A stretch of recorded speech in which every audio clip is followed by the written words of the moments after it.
চট্টগ্রামে বেসরকারি container depot থেকে পণ্য খালাস নিয়ে চরম অসন্তোষ প্রকাশ করেছেন আমদানিকারকরা। সময় ক্ষেপণ ও ভোগান্তি এড়াতে ডিপোর পাশাপাশি বন্দর শেড থেকেও পণ্য ডেলিভারির দাবি করেন তারা। কাস্টমস কর্মকর্তারা জানিয়েছেন, ডুয়াল ডেলিভারি বিষয়টি নিয়ে এখনও সিদ্ধান্ত আসা যায়নি, তবে আলোচনা চলছে। চট্টগ্রাম থেকে শামসুল হক হায়দরির পাঠানো রিপোর্ট, ক্যামেরায় ছিলেন এনামুল হক। চট্টগ্রাম বন্দরে প্রতিদিন গড়ে আমদানি হয় ৫,০০০ পণ্য ভর্তি কন্টেইনার। এইসব কন্টেইনারে সহস্রাধিক আমদানি পণ্যের মধ্যে ৬৫ ধরনের পণ্যের কন্টেইনার খালাসের জন্য পাঠিয়ে দেওয়া হয় বেসরকারি ডিপোতে। কিছু কন্টেইনার ডিপোতে চলে গেলেও বাকি কন্টেইনার থেকে যায় বন্দর জেটিতে। ফলে পণ্য খালাস বিলম্বিত হওয়ার পাশাপাশি ভোগান্তি পোহাতে হয় আমদানিকারকদের।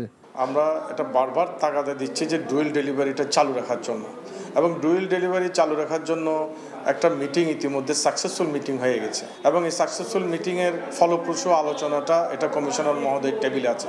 উনি যদি সিদ্ধান্ত দেন তাহলে পজিটিভলি সেটা আমরা অনুমতিটা পেয়ে যাব। চট্টগ্রাম বন্দরের বিভিন্ন ইয়ার্ড ও টার্মিনালে ২০ ফুট দৈর্ঘ্যের কন্টেইনার রাখার সুযোগ আছে ৫৩,০০০-এরও কিছু বেশি। এসবের মধ্যে খালি কন্টেইনার, নিলাম ও ধ্বংসযোগ্য কন্টেইনার অনেক জায়গা দখল করে আছে বলে অভিযোগ ডিপো মালিকদের। বন্দরের অভ্যন্তর থেকে যত ডেলিভারি কম হয় তত বন্দরের অভ্যন্তরে আমাদের কার্যক্রম পরিচালনা করা সহজ।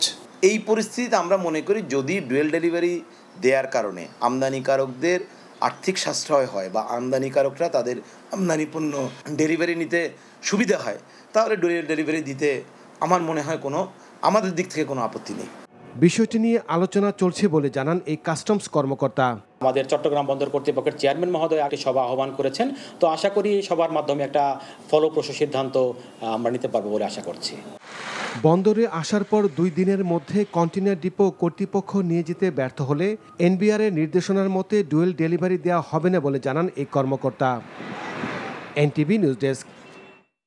বান্ডেল থাকলে প্রতি সেনমানিতে টাকা বাঁচবে।